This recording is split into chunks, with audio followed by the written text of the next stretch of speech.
Hello, good evening, and welcome to the Hemingway Jones live fountain pen show, where we meet each Tuesday evening at 8 p.m. Boston time. The best and the brightest, the most interesting, the most invested audience in all of the fountain pen community comes together to discuss what is keeping us inspired. Yes, I talk about fountain pens, inks, journals, and journaling. Everything to keep you inspired.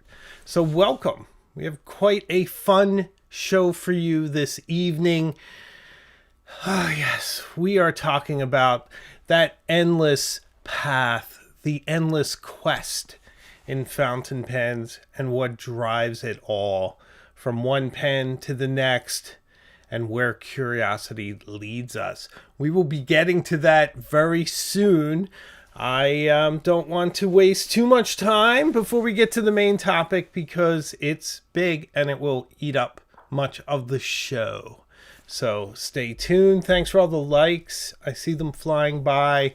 I see many of the usual suspects here. Thank you so much for joining us.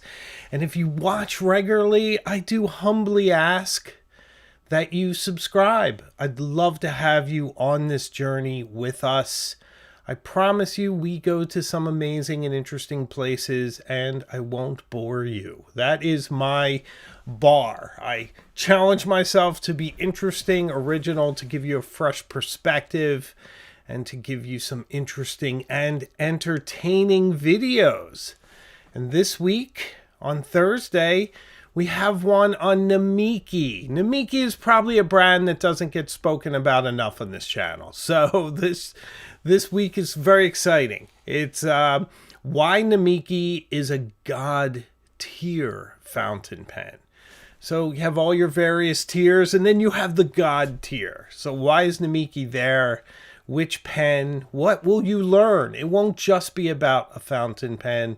We always go off into intertwined stories on history and different associations. We might talk about Hokusai and the Great Wave. That could come up.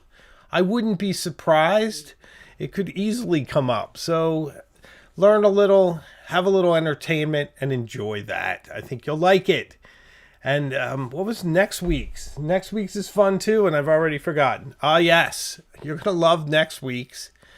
Next week's is how and why to keep a reading journal, to read and retain more of what you read, to read closely, to interact and ask questions, to become a more proficient and more well-documented reader.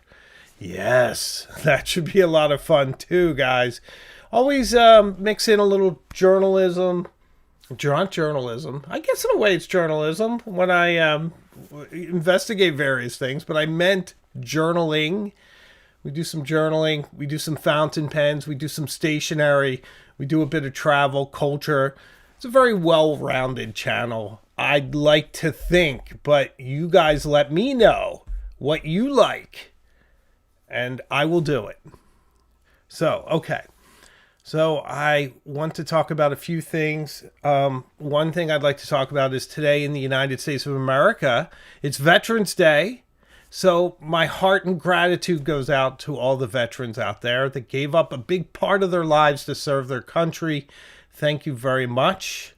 And then I'd also like to mention that my daughter was calling it Veterinarians Day, which is just awesome. It's so cute. And my daughter and I got to spend today together because the bank was closed. It was a federal holiday. And I was with Imogen, who was off from school. So it was a brilliant day for both of us. We spent much of the day drawing, and I'm going to share what we came up with you. I'm very proud of what she accomplished, let me tell you. So, we watched a tutorial on drawing faces, and Imogen, she drew this. I think it's pretty great. For an 8-year-old, I think it's pretty darn good. And she thinks it kind of looks like Ariana Grande, and I think she's onto something. I do know what Ariana Grande looks like because my daughter is a big Ariana Grande fan. But 8 years old, nice job, Imogen. I also did one I did this. I'm kind of proud of myself because it looks nothing like the model that we were drawing, but it does look like a person. And I am trying to get back into drawing. I think I mentioned this to you guys before. And this was with a black wing pencil, and I'm proud of it. It looks like a person. But between both of them, I think this is much more extraordinary for an 8-year-old than this is for a 58-year-old. But I am very proud of myself because I haven't drawn in a very long time. And at least it looks like a human being. It has a bit of depth. And then, Imogen also did this. And it's just cute. It's just adorable. Are you kidding me? So, that's pretty much how we spent our day together. Yes, okay. Cute kitty, cute drawings, daddy-daughter times. I gotta set this aside somewhere where they will be safe. Safe from me. And also, something came in today I thought you might be interested in. This gorgeous pocket knife from Japan, which I bought at Blade HQ. I'm a big Blade HQ fan. I bought this. I really love that it has the Japanese writing on it. It's a flipper, but it's so tight. It's not much of one, to be honest. I can't really flip it. It's really tight. I put a little light machine oil. You can see it there. I keep cleaning it. But I have some nice, I guess, kanji there. But beautiful shaped blade. Very samurai sword-like. Very slicey dicey for opening packages and envelopes, which is mostly what I'll use it for. I think it was around $50. There were ones for much less, but I like the size and the look of this one. They started around $15. So very nice, very traditional knife maker. I believe the manufacturer of these knives goes back to like 13 something, which is pretty impressive. So that's pretty fun. Pretty fun. And Chiro asks, where am I? I'm home, buddy. I'm where I always am, in the Hemingway room. That's where I am, in the Commonwealth of Massachusetts. So, looks like Jack has one. Another similar knife. So I want to talk about a few things. I also want to show you some of the pens I'm using these days and give you an idea of what's coming up. I haven't been delving as much into my rickshaw pen case. I do have some bangers in here. My Pilot Custom Urushi, my Reflections of Paris, my M1000, and my Montblanc 149 in fine, the one from Paris. All my clips are in, so there's no chance of these guys rubbing against each other. We don't want that. So I was carrying this around, but I have not been so much lately. This is the light machine oil in case it gets on my fingers or anything, but I'm good. Okay. I also have what I've been using. I've been carrying my Lockbeat Quattro version V2, if you will. I'm going to put up a review of this very soon. I filmed it today, in fact, so I might put it up this weekend if I'm feeling very ambitious. Sheaffer Legacy. Oh, boy. Falling in love all over again with a pen I already own. It's going to guide part of today's discussion. There's a hidden one here. The Bohème Douai is hidden in there. Very nice. Oh, I need to recognize someone. We'll get back to the pen case in a second. But someone is helping in a major way to keep the lights on. The awesome and the lovable Michael Rowley. How are you, my friend? For the lights, we're going to Japan in June for 2 weeks. If anyone would like pen, stationery, pen accessories, I'd be happy to try and bring stuff back. Michael, thank you for that $49.99 super chat. Very generous, very sweet of you. I appreciate all your support of the channel, my friend. Thank you. You know, there's so much stationery we all want. You might have to bring a trunk back, my friend. But that sounds like a brilliant trip. Thank you so much for your kind and generous support. You are the best. Michael Rowley, everyone. Lovely guy. And happy Veterans Day, too. So, this is an Esti Dubon Defy. I'm not going to show you too much on this. It's going to hang in the background because I did a review and it's going up, and it is something to behold, ladies and gentlemen. Something to behold. I am so proud of the review I've done on that, and it's scheduled right now for late January. So unless I move it up, which I just might, you're going to have to be patient. But there's a lot of videos coming. I think last week you were introduced to some very affordable pens. I have one right here. The Moleskine special edition of the Kaweco Pokio. I think someone said it's not just a special one for them. I had never encountered that before, but I quite like this pen. If you haven't seen my video, please do. It was an Amazon challenge. I picked the 5 brands, big brands, and I picked their cheapest iterations on Amazon. So I picked brands like Kaweco, Pilot, Pelican. I almost did Montblanc, but Montblanc was like $400 or $500, and I wasn't going to do that. Sailor, I believe, was one. So it was a challenge to see which was the best of the cheap offerings. And this one fared very, very well indeed. I'm not going to spoil. Interesting pen. Look at this. It has a Lamy Safari-like grip, a longer body than a Sport, quite light, beautiful red, and it's a Moleskine edition, which means it bleeds through. It should, right? If it's a true Moleskine, ink should bleed right through it. In fact, you can see a little through the grip. That's the Moleskine part. I kid. I kid mostly. I mostly kid, right? Come on, guys, you know. Look, I'm screwing on a snap cap. Brilliant. Brilliant Hemingway, Moleskine, Kaweco.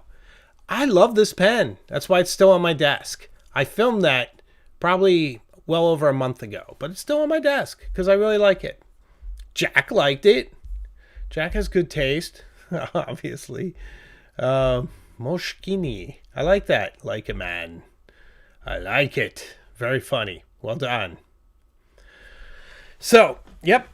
Introduction to this was on my channel. I have lots of different pens hanging around. This is a, what are these called? I forget. Stylograph, right? Like Churchill rode with. It was sort of the felt tip pen of the day. These are a little testy, but definitely a fun pen. And then my glass nib pen too. The Italian one. Beautiful. Beautiful, beautiful. Do you like glass nibs? I do. They're so hard to find without cracks. And they're always sort of askew, right? Because most of these were blown, hand blown. So they have character. Love it. So very, very good stuff. Very good stuff. So catch that video, if you will, from last week. I think you will enjoy it. I want to mention a couple things. One is we showed the Montblanc 149, and it looked like out of the new Burgundy models, they weren't going to release a 149, but it appears that they have. They have indeed released a Montblanc 149 in Burgundy. Burgundy being basically a deep kind of scarlet red. They used to call it Bordeaux. I like Bordeaux better myself. Bordeaux just sounds more interesting than Burgundy for some reason. They're both wines, so I shouldn't whine about it, but there you have it. So the new Burgundy Montblanc 149 costs modest, not immodest, an immodest $1,260 US. 1,260. That's about $100 premium over the black.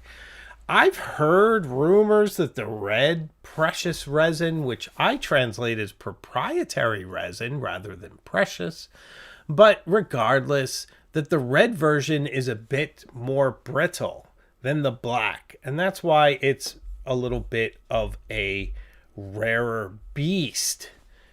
Now, when confronted with this choice, do I do it again? Do I go fishing in the waters of Montblanc, where things are 3 times as much as they should be, and the quality control is inconsistent? Let's be generous and say inconsistent. I don't want to say shoddy. I do think they're fantastic pens.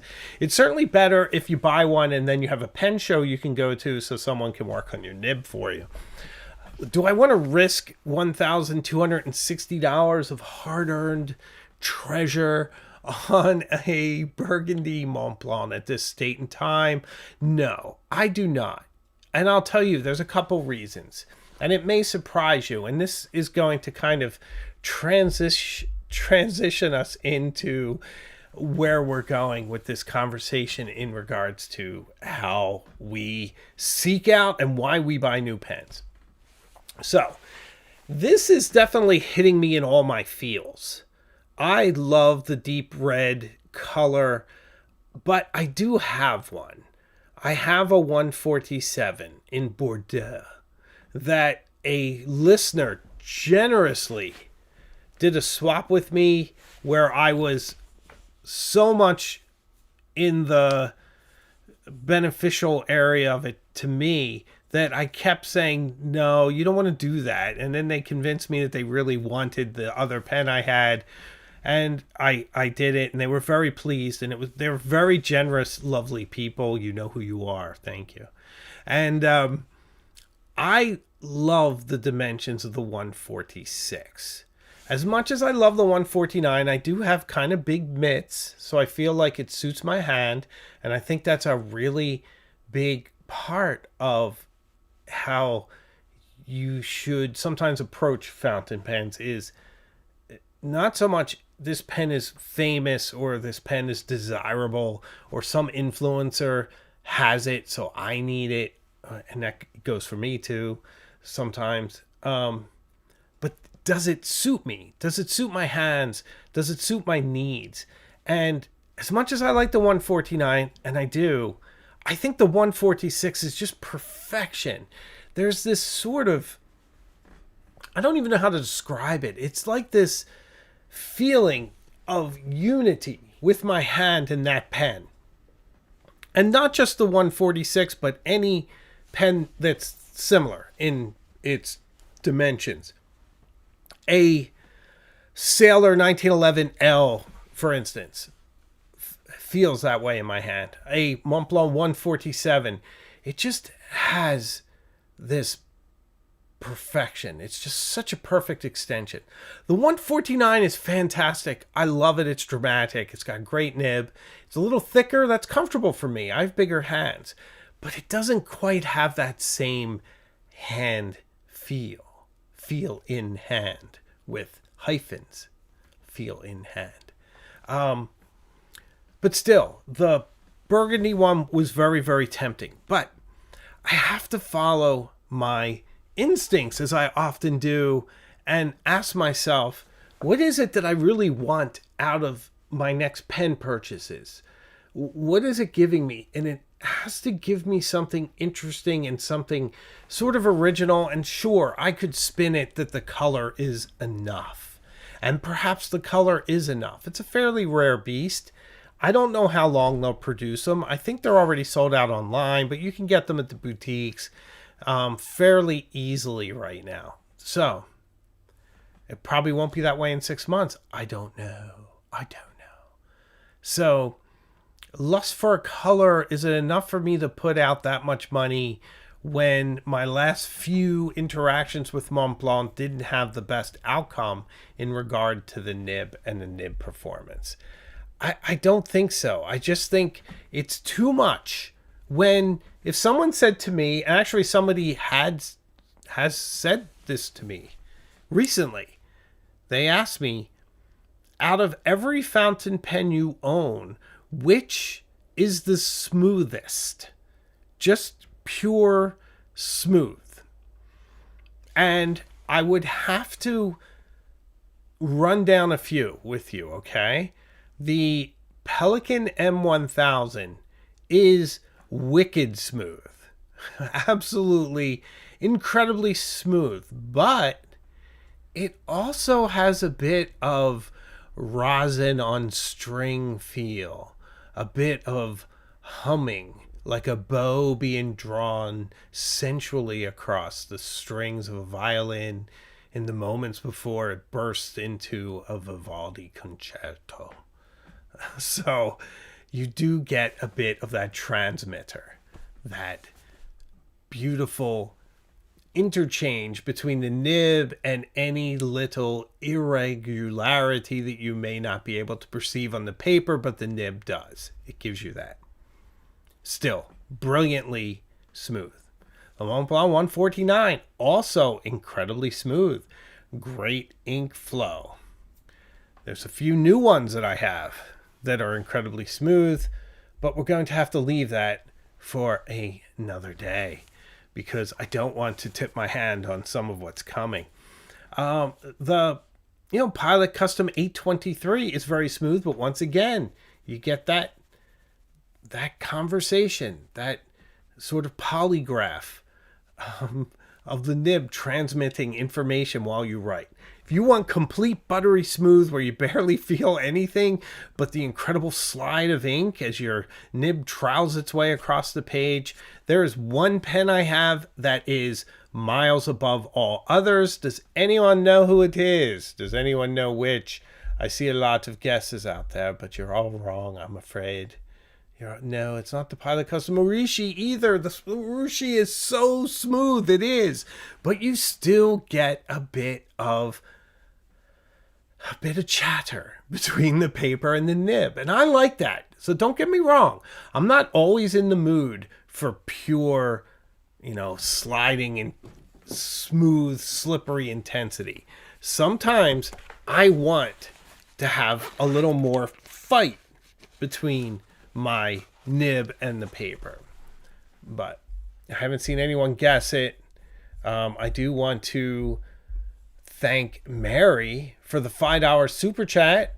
Thank you, Mary. You are the best. I really appreciate it. And I also want to thank the amazing Paul Thomas. Thank you for £10. Thank you so much. A small deposit on a decent pencil sharpener. Yes, we were talking about it earlier. When I was sketching, I was saying I need a better pencil sharpener. Mine is dreadful. And Blackwing pencils, they eat up both pencil sharpenings when you sharpen them and also when you draw with them. They don't hold their points very long at all, but they do a beautiful job of sketching. So good. So thank you both for your generosity. I really appreciate it. All right, I'm going to show you which is the smoothest of the smooth by a mile. Yes, it is the Sheaffer Legacy, the last of the United States made Sheaffers. This may be the very last, the last one out of the factory. I can't back that up, but wouldn't that be grand? This is a medium. Look at the posture of this pen. This incredible chrome. I guess it's chrome. It's ribbed.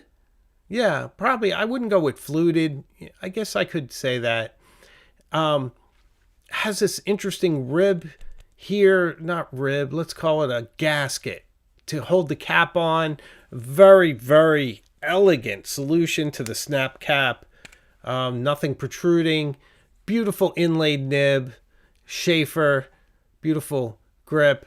And it is ridiculously smooth.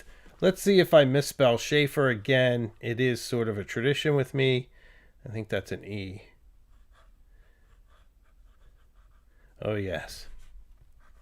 It actually makes a really nice scribing noise. But this is ridiculously smooth. Anyone picking up on the ink? Anyone picking up on my ink? There. Debbie's got the fancy version. Fancy pen in sterling. Well done. This is not, but I'm okay with that. If I saw it in sterling, I'd probably buy it, because if you have an opportunity to buy one of these, I would.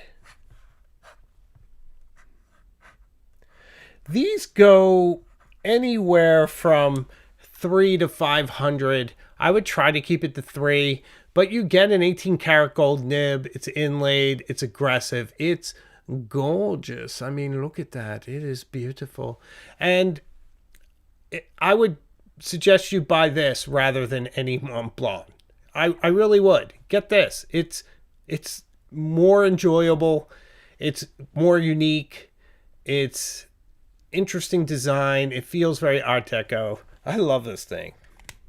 But this is by far my smoothest pen. It also fits really well into a business setting. So I really quite like it. I am a big fan. Tracy's a fan. Look at that. I see some folks guess the ink. Well done. I'm very, very, very pleased. Let me double check the nib, Debbie. You know, sometimes I forget which is which. I'm pretty sure this is 18. And this is, I'm trying to go back. I'm trying to go back to me. There I am. Hi. Where you been? This is why I keep the loop handy. Some of the people were, oh yeah, it's 18 karat. Yep. I just want to make sure. This is why I keep loops handy. You can check things like this. But it really boldly states 18 karat, and then it says 750 too. So it wants to be very, very sure that you know. Daniel Rivera. Hey, hi, Dan. How you doing, my friend? 199 super chat to help keep the lights on. Thank you very much. There go the prices on the Legacy. I know. I'm so afraid of that. I kind of ruined the market on the Edson. When I was at the Empire State Fountain Pen Show, I was speaking to some of the dealers, and one of them said to me, I'll keep them anonymous, but they're like, you know, once you started talking about that pen, the prices started to shoot through the roof. And I was like, I should have asked you for more of them before I did. I need to learn to keep my mouth shut and buy what I want before I start talking about it. I'm about to do that again with another pen that's coming up on the channel. So it should be a lot of fun. It's just interesting to have any kind of impact. You know, it's kind of, I mean, fountain pens and the fountain pen community has given me a lot over the years. Just a lot of joy, a lot of distraction, just a lot of things. And it was kind of nice when Lockbee, you know Lockbee. I'm going to put up a review of Lockbee very soon. I edited it today. They made this, the Quattro version 2, higher, you know, this way. Because of me, because of my feedback. They said, we listened to you, and we're making it higher. They should have put my name on it. That would have been cool, like the Hemingway edition. But what can you do? You can't have everything. But I was very proud of that. It's nice that you make a recommendation and then you see it happen. David Pearson's my friend. $5 super chat. Thank you. First step overcoming pen addiction is admitting your problem. I have no problem. I see a Montblanc. I write with it and I enjoy it. No problem. you shouldn't have guilt on anything you buy, my friend. If you do, I would work on it, because we're all grown people and we make our choices. And I certainly don't on mine, on anything I buy. I feel very proud. I'm trying to think if there's anything I've bought that I felt guilty about. I did just buy a whole bunch of ballpoint and rollerball pens. We'll get into why at a future date, but I think you'll find that interesting. By the way, I got new glasses. I bet no one noticed, because they're the exact same frames as my old glasses, but I can see so much better. It's fantastic. I can read. It's like being in the HD. It's fantastic. Although I had that experience where I picked them up and I put them on and I felt like I was in a fish tank. Has this ever happened to you with your new progressives specifically? I also have a prism in this one because this eye doesn't move. I can see out of it, but it only can move in one direction. So they have all these optical techniques to counter all this stuff. It's like if you ever see me read, I'm reading with my head because I can't move my eyes. But I put them on and the world was sort of warped. It was like space-time was disintegrating around me. And it took me maybe 10, 15 minutes to catch up. And I was even seeing a bit double, which I do see a bit double anyway, much of the time, because this eye doesn't move. But it all sort of came together. And right now, I am in HD. The sad part, these glasses will never be as clean as they are right now because they're new. And then, as you know, they just don't stay that way, do they? So it's kind of a problem. Oh, David Pearson's again. Hi, David. Another $5. Appreciate it. Seriously, I struggle with spending what I spend on pens when there's so much need out there. I really struggle with finding a balance. Ooh, David. Yeah, I mean, you're a really good guy, David. I'm sure you contribute to the society around you. I mean, you're a lovely guy. I know where your heart is. You have to enjoy your life too. I think we give to causes, we support causes, we give our time, we give some of our treasure. We make sure our families are fed and that there's treasure for the future for our family, and our kids can get through college, all these things, right? But there has to be a world for you too. I work so bloody hard. 50 hours a week, and then the channel, and then, all that stuff. You have to find some joy where you can, my friend. And that's kind of why I'm trying to make this channel a bit of an oasis from how hard all of our lives are. And they are. So I'm sure you found that balance, or you're close to it. Obbs, my friend, you get it with the glasses, right? Due to my cycling accident, I see double corrected with prisms. Amazing. Yeah, see, you and I, very similar there. But it's really weird when you get acclimated to a new pair. You're getting sucked into a whole different perspective. So pretty fun stuff. Okay. So I want to continue about what drives us and what drives me with pen purchases. I am not limiting myself with pen purchases as I did last year. This time last year, I was on a no buy. The other thing, I always feel like they don't fit, even though if they were any tighter, they would probably embed themselves into my temples.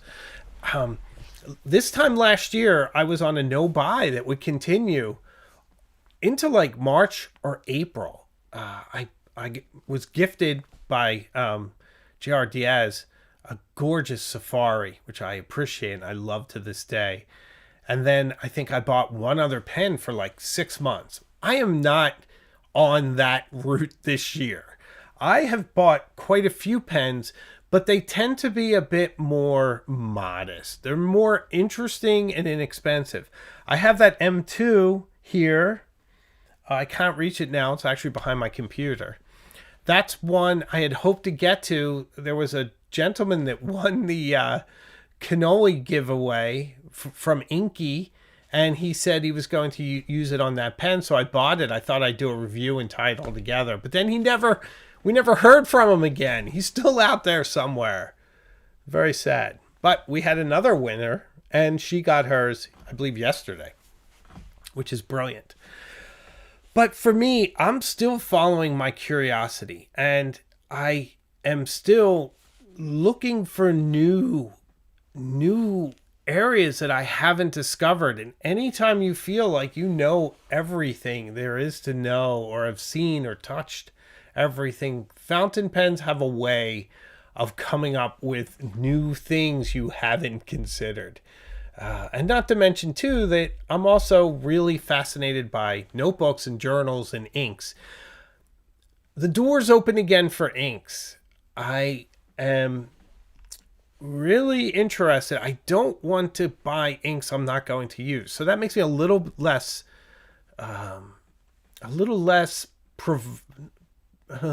promiscuous, I guess. Ink promiscuous in buying inks that I'm just going to hold. I want to use them.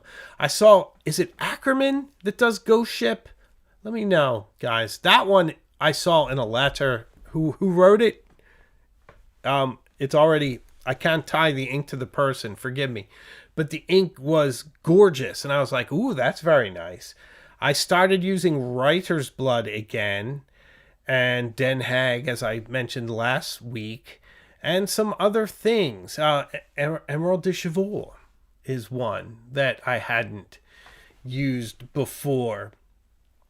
So it's kind of nice to spread myself out a bit and to have a little bit more to match with my pens. Maginot Euro to match with my Pelikan M1000, which is a brilliant pen. I love journaling with that. I think what I'm kind of getting away from, which I think you can hear in a lot of what I relate to you about the experience of owning a pen, I think there was a time when it was more of an adrenaline rush to buy something, where it was almost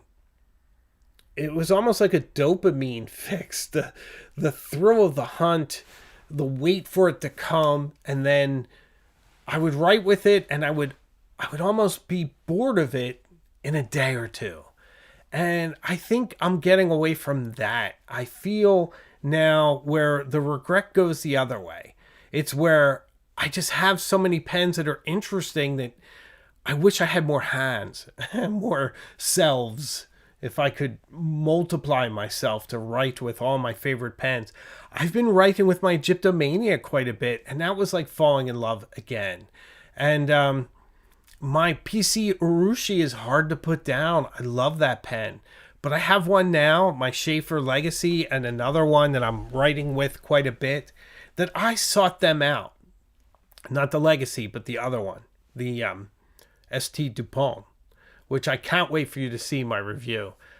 But how do you know it if you don't delve in deeply and use it almost exclusively for some period of time? So I'm letting my curiosity overindulge itself. Tom Cooch, thank you. $10 super chat. Much appreciated.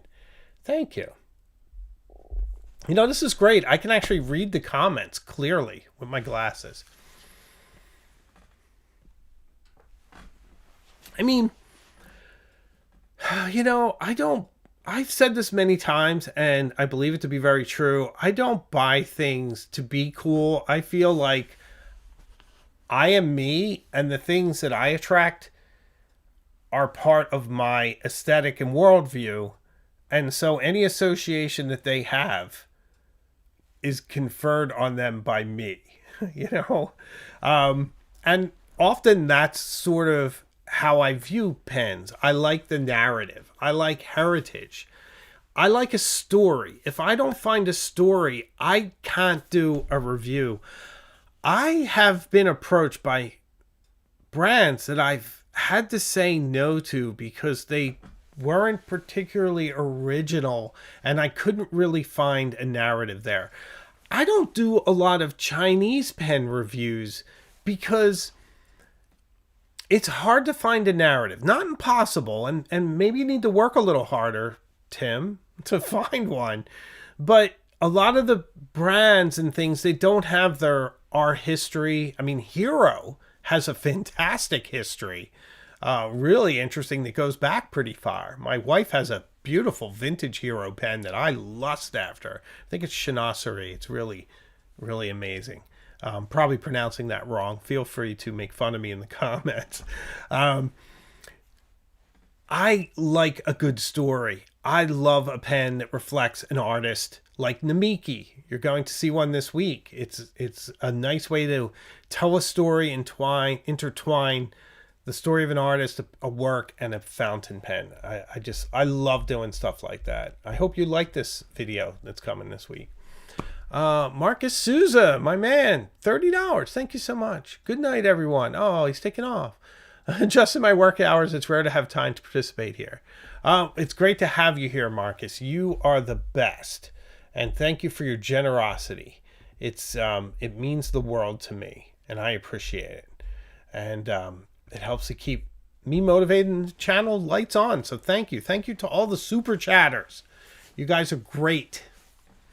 So I think one of the things too with me and fountain pens, and I'm saying shopping, sometimes it's shopping, sometimes it's trading, sometimes it's obsessing. There are some things where I'm always looking at Peyton Street pens and eBay for certain pens. And it's this kind of pursuit for, I'd say, perfection, but not as if there's one perfect pen. I think sometimes we feel that one pen is perfect, but then you get it and you realize, well, sometimes you don't want to write with a perfect pen. Sometimes you want to write with a gloriously flawed pen. Something like, what's gloriously flawed? By the way, I think I'm getting a cold. My voice keeps failing me. I don't know if you hear that. Occasionally it's like skids a little. La Grande Bellezza pen by Pineider. That is a gloriously flawed fountain pen. It is so fun to write with. No line variation whatsoever, but an incredible floppy quill-like nib. It's called the Quill. I love that nib. Everyone should try it. It's so interesting. Piston fill. It's supposed to use a little key, but I never do. I'd have to find it at this point. I know it's in the box and it's on my shelf, but still. Very light, very interesting feeling resin. I think they put organic materials like cotton in the resin. It gives it an interesting feel in hand, hyphenated, hand feel, hyphenated. I need to create a term for that. We need a neologism for that, like terroir, handoir. We'll come up with something. But it's so kind of wacky Italian, which I love. Italian pens should be slightly unhinged, like Italian cars. But you don't always want perfection. You get a PC, Pilot Custom, Urushi, you can stop. You're done. You get a Pilot Custom 823, you're done. There's other pens. They're different. Nothing's better. Nothing's better than that pen. I mean, could I make that argument? I'm asking this in real time. Is that a video? 5 fountain pens better than the Pilot Custom 823. Maybe I need to do that video. That would be tough. I feel like I'd be the Advocado Diabolus, right? I don't know. Could I do that? I think I might, just for fun. And then you guys would all hate me, But it would be an interesting mental exercise. But I truly feel you get that, you're done. I could argue that you get a TWSBI Eco, you're done. TWSBI Eco gives you every experience that any other fountain pen gives you. It's piston fill. It's smooth. It comes in a variety of nibs. It's very customizable, so you could get another Yovo worked on by a nib meister, have them do a nice cursive italic nib for you, put it on there. What more do you need? I don't think I need anything more than that. But it's not about that, is it? It's not about all we need. It's all we imagine. It's all we kind of conjure for ourselves, and where our inspiration takes us in a line, and who we are when we write with different pens. I feel a bit like a pen is a new persona, or at least it's part of a persona. Different ways I dress, I'm expressing different parts of who I am as a person. A fountain pen is almost part of my wardrobe. It's an accessory. I don't have purses. I'm a guy. I actually like purses, probably too much for a guy. Like, my wife loves that. When she's looking at them, I actually have an opinion because it's a bag and it's a leather good, and that's where I live. I love things like that. I think I showed you my bag. Someday I'll show it on this show, but in my EDC video, I have like the perfect dark academic brief bag with the buckles. It's so great. And it was given to me in my TikTok days by a leather brand that was promoting it. It even has, what do you call them? Straps for wearing it as a backpack. But when you're 58 years old, and backpacks, I don't know. I don't know about backpacks. I do have another one that was given to me too, that's sort of a city bag that's backpack style. But I don't feel wholly comfortable with backpack at my age. I'm too old. I think one of the other things too in choosing pens and in chasing after them, I don't want to always be unsatisfied. I don't want to be always sort of imagine those 1980s zombies movies when they were wandering about saying brains and they had to eat everyone's brains for some reason. You remember that? Like I can't remember, Return of the Living Dead, when they're at the graveyard and they accidentally spill that stuff and the creature's like brains and all that. I don't want to be that guy, but saying pens instead. I don't want to have this eternal hunger for the next pen. I want to be curious, and I know I'll never stop. So I'm not going to say, oh, I'm done, guys. This is me. I'm done. Now, I just purged my collection. I gave a bunch away. I gave a bunch to my wife to sell. She took a bunch of them, put some aside for Imogen. I have slots in my pen case to fill, and they're going to be filled with interesting pens that really give me a lot of satisfaction and kind of accomplish something new and plunge me into a new direction of inspiration. So that's my plan, to fill up my missing slots in my pen case, if you will. But I don't want to just be unsatisfied all the time. I want to luxuriate in a pen I buy. I want to spend time with it. I mean, I've kept this close for about a month because I like it and it's fun. Some of the other ones, I've written with some of the ones in my Chicago pen case. That's this one, for months. I think the 149 has been with me since I bought it. This comes in and out, the M1000. Reflections of Paris. Really like that one too. And the PC Rishi. This one, it's so incredible. There is a video coming up on this soon. I think you'll enjoy it. Perspectives. But the other thing that happens too is taste, right? You want a variety of taste and sensation. Sometimes you don't want to write with the Pilot Custom Urushi. You want to write with something that feels mid-century, like a Karen, which is a brilliant pen. I love the Karen. Or the Platinum 3667. Or not 3667, 3776. I love this little guy. This is a great smooth writer, a great business pen, and has wonderful proportions. Wonderful. A good solid pen. Another great gold nib, around $200. But I don't think every pen needs to be a Grail. And I don't think that once you get your Grail, you need to stop. I think that there is quite a menu out there to choose from, and it's not just the current offerings. I think the one area where I would push you a little bit, if I could, is to shop across the decades. That there are fantastic fountain pens from every decade. And I'm going to address this shortly, but the best fountain pen in the 1920s, something like a Waterman 50, 52, something like that. By the time you get to the 40s, you're getting into the Parker 51, Vacuumatic before that, Duo, Fold, and then in the 60s you have so many pens. I mean, things started to really take off in the 1960s, which is really interesting. Right before they stopped being very, very popular were some of the best models, Lamy 2000, Vanishing Points, things like that. Pretty interesting stuff. Even the 80s with Safari, 90s with the Edson. There's just so many great models to choose. The Sheaffer Legacy around 2005.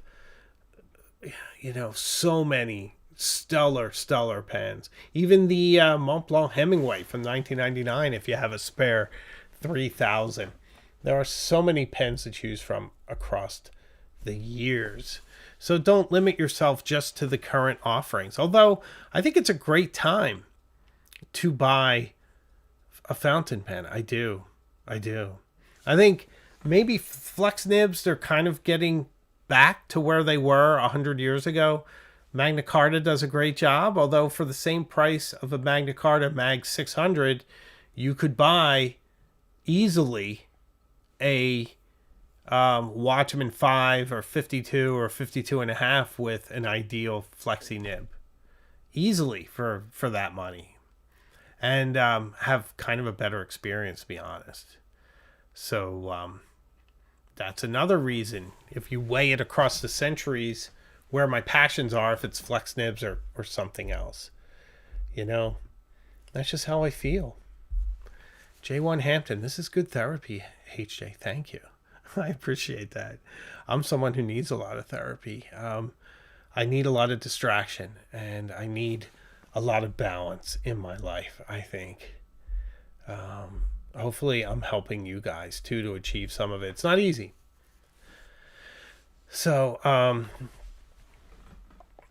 I do want to state again that this week's video is on the Namiki pen, and why it is a god tier fountain pen. It just shakes the pillars of heaven, and why. And there's a lot going on there I think you'll like. And I will also be putting up a video soon on Lockbee pen case. A lot of fun. They took my suggestion and they made it longer. So what's not to like? What's not to like there?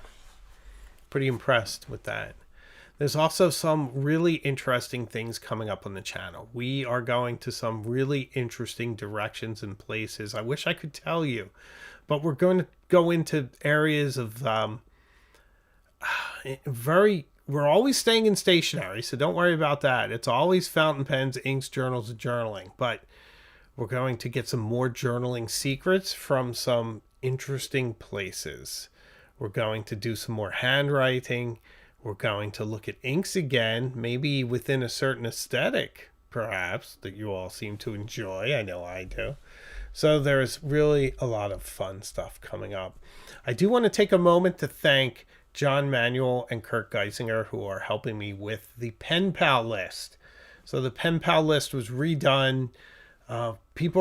You're in groups, but you don't have to stay there. That's just to sort of make it more manageable for you. You can speak within your group. And if you want to write outside of it, you can as well. This is for the members in the Pen Pal group. So enjoy that. I also write as many letters as I can, but as you know, I'm busy keeping the channel going. But I do try. You guys, I love hearing from you, and I love answering. I love seeing new inks. It's super fun. So really good stuff there. Well, ladies and gentlemen, I think we are at the end of a fantastic journey. I had a blast tonight. I hope you all did too. We meet every Tuesday night, 8 p.m. Boston time for the live show, and it's always a pleasure being with you. You guys keep me going. I appreciate it. Thank you for all the super chats. Thanks for everything you guys all do, for keeping me invested and working hard to produce videos that you all find entertaining and enjoyable. I'm a one-man show. I do it all the writing, all the editing, most of the performing in front of the camera, unless I can get my wife and child involved. So I want to thank you all for watching, as you do, and for all your kind support. Check out the new video on Thursday, and I'll see you all next week. Until then, I'm sure we're going to see each other soon, further up the road. So take care and much love. Thanks for everything. Have a great night.